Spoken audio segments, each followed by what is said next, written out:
There's a Chopin manuscript in here. It's believed to be part of a stash the Nazis squirreled away in a church in Kosovo. Believed? It's a forgery. It's not in Chopin's hand. It's been folded, mistreated, and yet somebody thinks it's worth 9 lives. I wrote that. I wrote that. No, I wrote that. He said he wrote the Chopin manuscript? I wrote that. I wrote that. They all said they wrote the Chopin manuscript?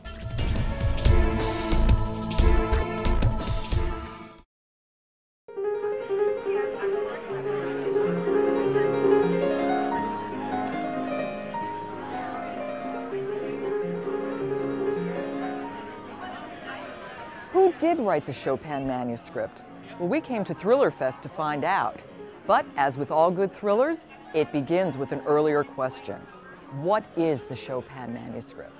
The Chopin manuscript is a project, a unique collaboration of 15 of the world's best thriller writers who all came together to create a single audiobook, each one producing a single chapter, with Jeffrey Deaver leading us off. Jeffrey Deaver, you're the one who began this project. You wrote the first chapter, you are finishing the last chapter, so you had a special charge about setting the plot in motion. I thought, oh, this is going to be so much fun because I love all my friends in the writing community, but I'm just going to torment them so much. I'm going to set up this scenario, and then I know they get to take it and go from there. Well, I was in Seattle at the time. I remember it very clearly. I was thinking of jumping out the window because I'd never done anything like this before. You know, it's like the old plate spinning trick. Jeffrey had started so expertly with this scene in Prague, spinning a plate, and I was under order to spin another plate in Rome. And it really became an exercise in ESP, essentially. Because what you do when you write your own book, whatever chapter you're on, you salt it with things that might or might not be significant. So I was trying to pull threads out of what Jeffrey had done with music and with the Eastern European background and transfer them to Rome. So essentially I was trying to pick up something that he'd started, but start something afresh that the next person coming along could carry after me. So I had 14 people before me salting their little significant pieces of action throughout their chapters, and of course I had no communication with them. They weren't telling me, okay, this is the bad guy, that's the good guy. Nothing was revealed. There were a number of subplots set up. There are a number of characters. I didn't know where this was supposed to go, and the secret was no one did. Little by little, we would get the updates, little synopses that Jim had done, and then I found, oh, this is fascinating. And I started thinking, well, how am I going to end it now? And I had wonderful ideas in mind. And then the next chapter would come, and bang, they'd kill the character who I was going to make instrumental in it. And I say, that's fair enough. That's fair enough. I'll have to improvise. The name Chopin is on it, yes, but I'm convinced it's a forgery. It's not valuable. I've been asked to take it to the United States to finish my analysis. You can call Dr. The inspector shook his head. Manuscript? No, Mr. Middleton. This is not about the manuscript. It's about the murder. I want you to describe the protagonist, Harry Middleton. Harry is somebody who has an interesting past. He was military intelligence in the Balkan conflict, doing kind of, well, unusual things, which we don't want to talk too much about, but in addition, he is a brilliant musicologist and often is called upon to authenticate musical manuscripts. And so I set up this possibly forged Chopin manuscript I never heard of before, that Harry, my former spy, goes to Poland to check out. Despite his very interesting background, he's just sort of this guy who got caught in something bigger than him. So he's very much in the middle of all this crazy stuff going on around him. Harry, in the opening chapter, realizes that he's embroiled in this crime that may have maybe a bit of an octopus. It has tentacles going many places.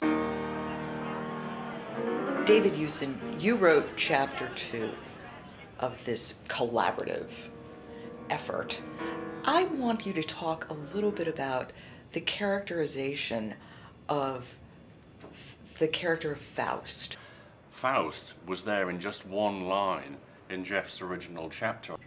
You can't just have that as a throwaway name in a chapter. I had to work something in about Faust. This man? He was sitting next to me at Krakow Airport. He was taking my flight to Paris. No. Are you certain? Yes. He must have killed Henry to find out where I was going. And in a shocking instant it was clear. Someone, this man or Faust, or perhaps he was Faust, was after Middleton and the other volunteers.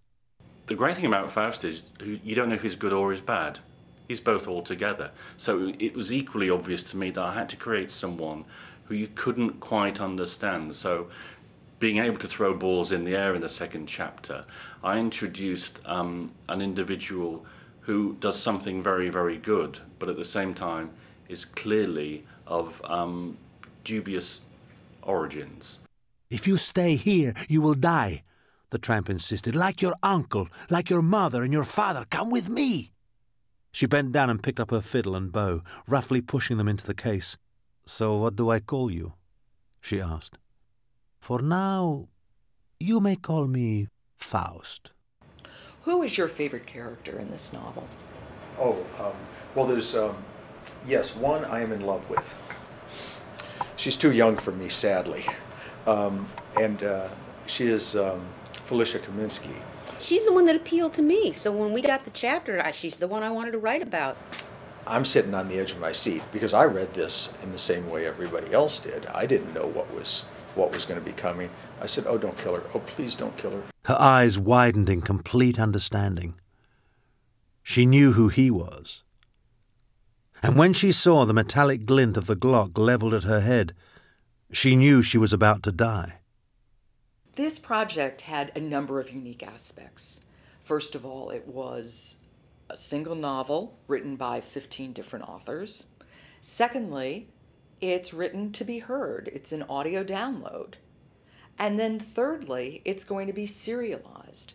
So it will unfold over an amount of time, over certain weeks. What I found really exciting was just the whole idea of the concept, because we've spent so many years thinking that books are simply books, and since Audible and downloadable books have come on the scene, that whole way of reaching the reader has just expanded so much that we can do things differently. And Dickens used to write serial books. People used to wait for the packet ships to dock in New York. It's that notion of keeping the reader hanging on, but the reader has to have enough in his or her head to wait and to get it the next time. So it's great to go back to those days where we can hopefully keep people hanging on the edge of the cliff waiting for the next episode to land on the Audible ship and be downloaded there. So I found that just the concept of doing something that wasn't simply a book was really, really quite thrilling.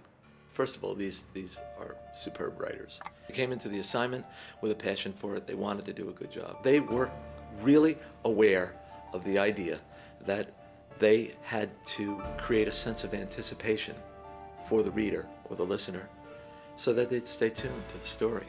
And they did it. Without exception, they did it.